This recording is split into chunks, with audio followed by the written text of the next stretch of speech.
Mayam ngasidi quarter amada mayam se koibu puke sisina ai video yingbiba sindi khangam nahangai utpa side to nate sina side amani mayam right side ta leisina dumping area ni khara hena uwa thabane ko mayam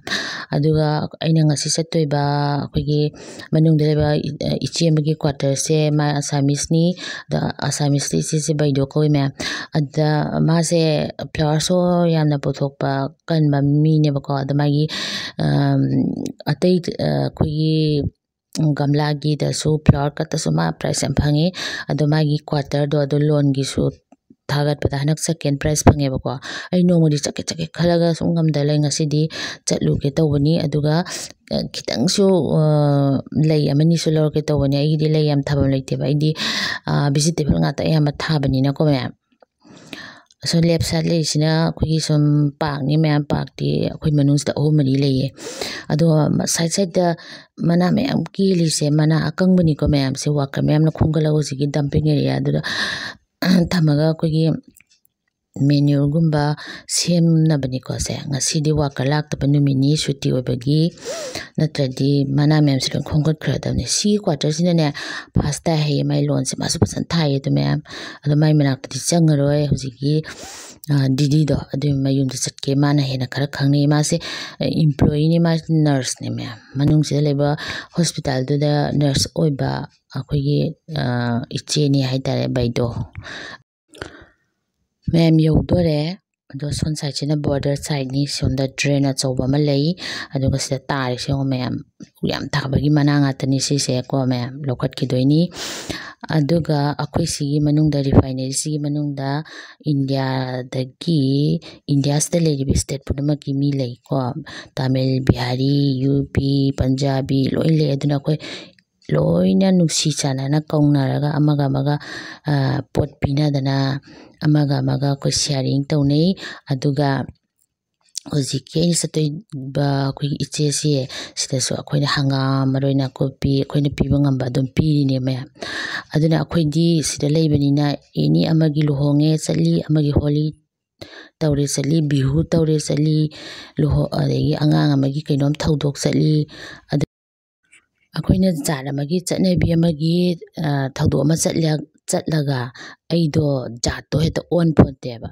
aduga aina holi ama sumai tawine moi Bihari UP singdia na haraga aido Bihari ola braba aibo UP ola braba mayam yodore da haijalaga aduga last ta ina haigada badi gyan taba mayam gyan tabi byam da haigada badi aigi video yening da mi yeng biganu yengning ba mi singi namjabani yengo si kwata thak makha mai na makha da lai si question pata sna train abema la yensla fazre yung fazra goye yung fazra yung fazra yung man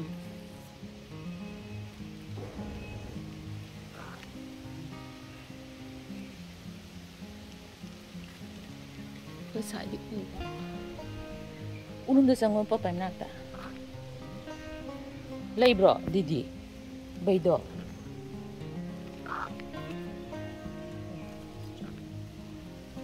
Kamu tak kapak? Kau nggak bro? Sedang.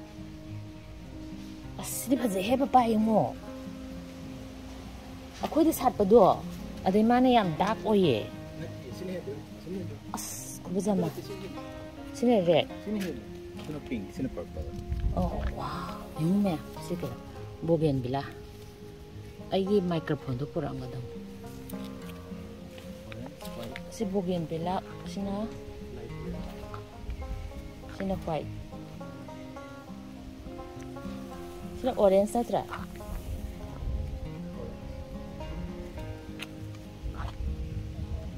Orange at score. Si orange. Mayam koi baido si quarter se baido hai hai badoi na Assamese stai se makha da lei si pitunia ha ro em hai ta sina dalia Maybe on Dalia. Stra. Colorful.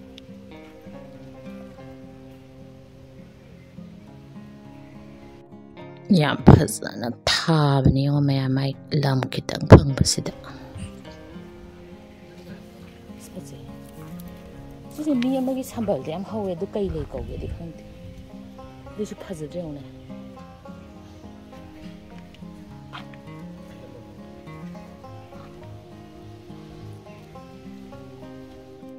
Se koi na ne ko sumba mathak da lai moi na se na अच्छे से लगाया दी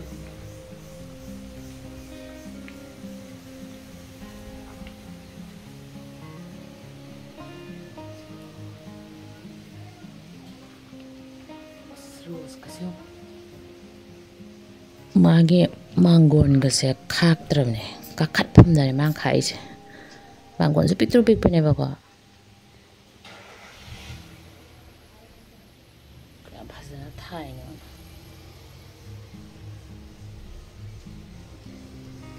मैं मैंने highway दा हना की flower show दा माई garden loan की सेकंड प्राइज पंगी दीदी ये तो की नाम हो तो ये तो ऑर्किड खूब भालो इसे ये तो 20 लगाया या कैसे लगाते हैं आलू वाह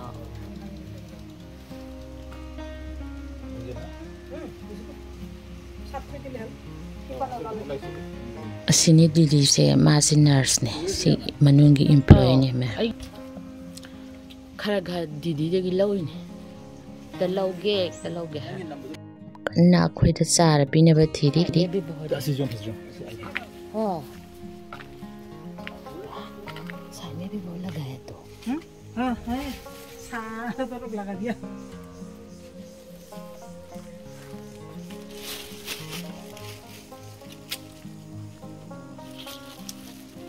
These are all begonia. Begonia. Begonia varieties. Apa tas है? हाँ.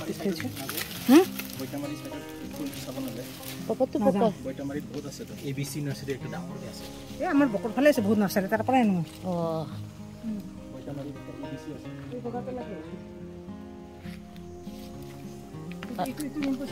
अंदर वाला देख ये थोड़ा वो दे दिन उधर था ना हाँ देखो पिंक कलर येलो फुल से ये तो पिंक बहुत दुनिया ये तो डांगो होगा ना ये तो यार डांगो तब के ठीक है फिर भी थोड़ा सा गार्डन में ही लगा देंगे है ना ना काट के रखने से अच्छा होगा छोटा में होगा इसको भी काट देता है सब दीदी दे रहे हैं पावर ना मेरे पर না দুটো কি পাইছো ये भी सही है हाँ थोड़ा सा छोटा ये गिला लोगों से हाँ कितना सुंदर लगा है पापा तू लो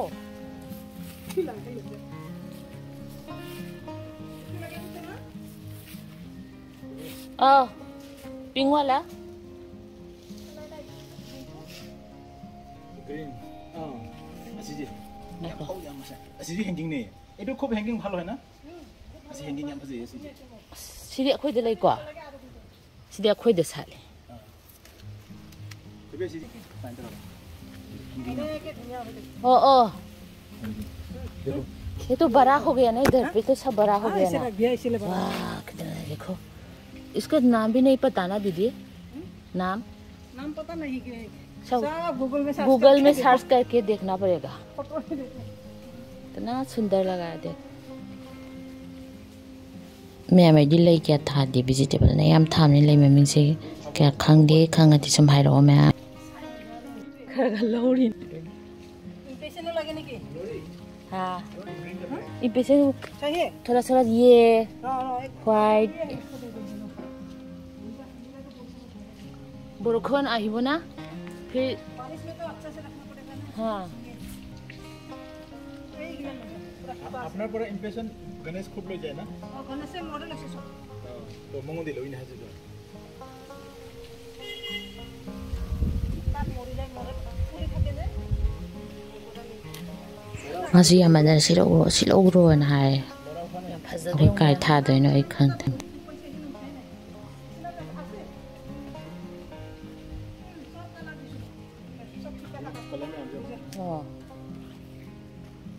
पुलिस आरम्भ হৈছে আৰু এটা সে পুলি পুলি পুলি হ'ব इतना सुंदर लगा है बा मैं पहले मालूम होती तो इधर आती देखने मुझे तो बहुत पसंद है बोरखोनदी नोंग तारादी यारारोयना हाइबा मा हाइसे हदि लेजे पत्थरइदना को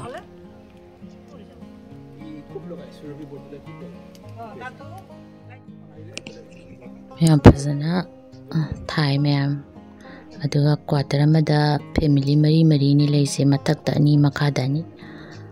अदुगा माना मखागी साइड से द लेब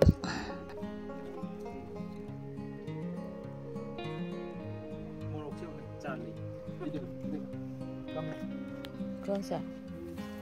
कुछ नहीं बोलता बहुत शर्म आता रहता है हाँ चार पोरो दीदी ये भी थोड़ा दे दो दीदी ये तो लिली है ये तो लिली है ना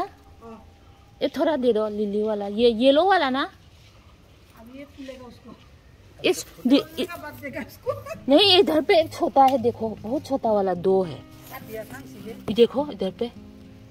वही देने से होगा देखो इधर पे छोटा वाला 2 है देखो हाँ हो जाएगी माना कौन पी है भाई ना अपी पनी ले पियो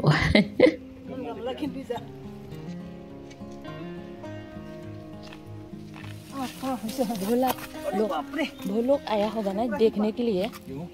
आया है क्या दीदी पूरा यह है देखो हाँ बहुत लोग आया है ना देखने के लिए हाँ आता है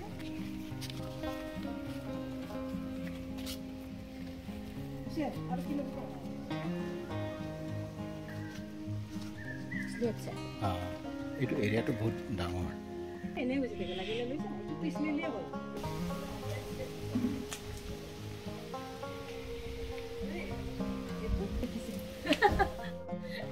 ये कितना दिया है देखो बेगुनी है तो ऐसा ना हाँ